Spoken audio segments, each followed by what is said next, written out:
Hello, everybody. Good morning. Welcome once again. Today, we'll be talking about a few things: Premier League predictions, Nottingham Forest massive recruitment, and we'll also be talking about Eddie Howe's interview on Isak this morning.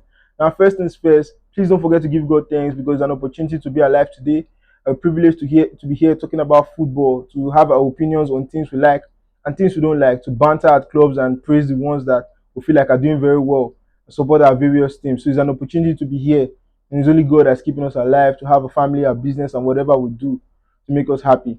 So let's thank God for everything. Now, please don't forget to like the video and subscribe to the YouTube channel. Thank you. So now, let's talk about some Premier League predictions. And firstly, I'm going to be giving you games that I think you should play. Games that I think you should play. Okay? I won't call them sure odds because you know that nothing is sure, and I always advise gamble responsibly. So people say betting is bad, but I beg to differ. I look at it like a means of making money. So it's your choice. Use your head because you know how hard you work to make your money. So let's go with the Chelsea West Ham game. Chelsea away, West Ham home. Chelsea will win. Why? Because Chelsea lost last weekend to Crystal Palace. So Chelsea is desperate for some points, first of all.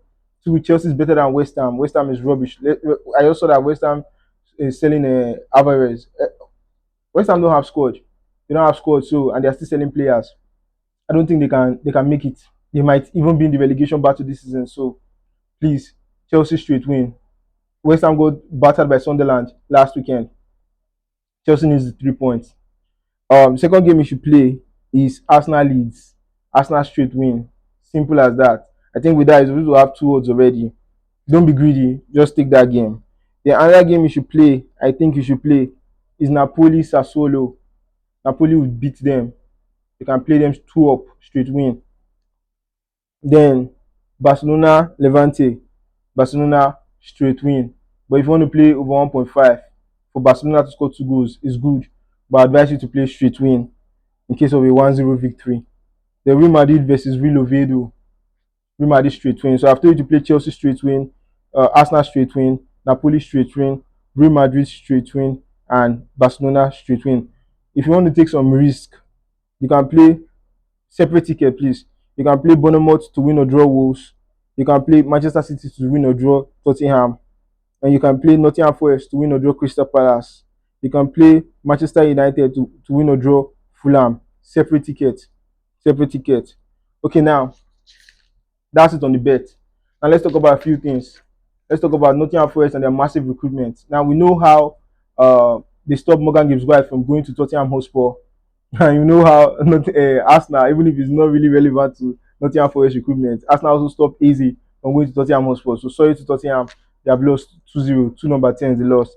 Now let's focus on Nottingham Forest. Now Nottingham Forest has signed some few players, and they just announced the signing of Douglas Luiz from Juventus, the former Aston Villa midfielder. I mean, that guy was good in the Premier League, but I guess they had to sell him because of PSR and Financial Fair Play, FFP.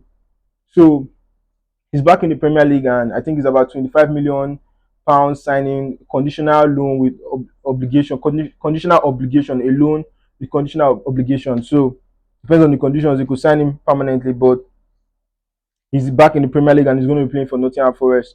And we know that they announced the other day that they signed Arnold Columendo, and they have signed, that's from Rennes, they signed him. Then they signed Omari Hutchison from Ipswich Town.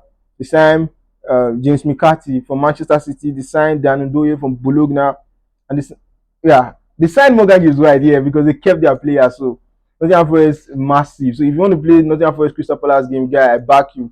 They can take Nottingham Forest to win or draw Crystal Palace. Crystal Palace is lacking Easy, and possibly McGahey, but I think he will play today. So because negotiation with Liverpool is not done yet.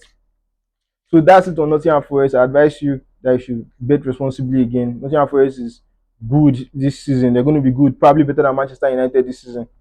So now let's talk about Eddie Howe and his interview this morning. You know, he said some things. We saw the statements that Alexander Isak made the night of the PFA award and the response from Newcastle United. And okay, because they are going to be playing a game today in the Premier League. So, you know, this weekend. So there was a press conference as it should be, in the Premier League. So now Eddie Howe has this to say. He said, "My preference is it doesn't play out publicly. That is, the Alexander Isak matter should not be out publicly. Everything should be private. Everything is better behind closed doors, but needs must. The club has spoken, and probably just justifiable. That means the club is justifiable in what they said in response to what Isak posted the other day on social media. So in that moment, Alex is contracted to us. My wish is he would play. He will be playing Monday night with us, but he won't be. That is regrettable. I 100% want to see him in a Newcastle United shirt. You see, there's still room for reconciliation. He's not saying the relationship is broken and everybody should go their separate way. He has a different opinion. Newcastle has a different opinion from what Isak is saying. Isak wants to depart. Newcastle wants to come together, and I don't blame them. When you have probably the best striker in the world, you want to keep him. And I like the way they are playing dirty. I like it because Isak is also playing dirty. And they also said the relationship between our fans and Isak can still be good. The fans will always react to the way the player plays. There is always two sides to a story. We will see where we are in a week time. I hope I can work with him again. Now he's saying that there's still a way back, and I hope we can work with him. We'll see where we are in a week. Maybe we'll know because transfer window is almost closing. They will know the final decision on everything on the whole saga. I can't wait for it to come to an end. Say the fans will forgive him. I think the fans will be happy if a goal is scored, but they will still boo him. They will still boo Alexander Isak. But the relationship is not broken, so he's right. There's still a way back in. So, guys, that's it on Talking Football Daily. Thank you for watching. Please don't forget to subscribe, like the video. Bye for now.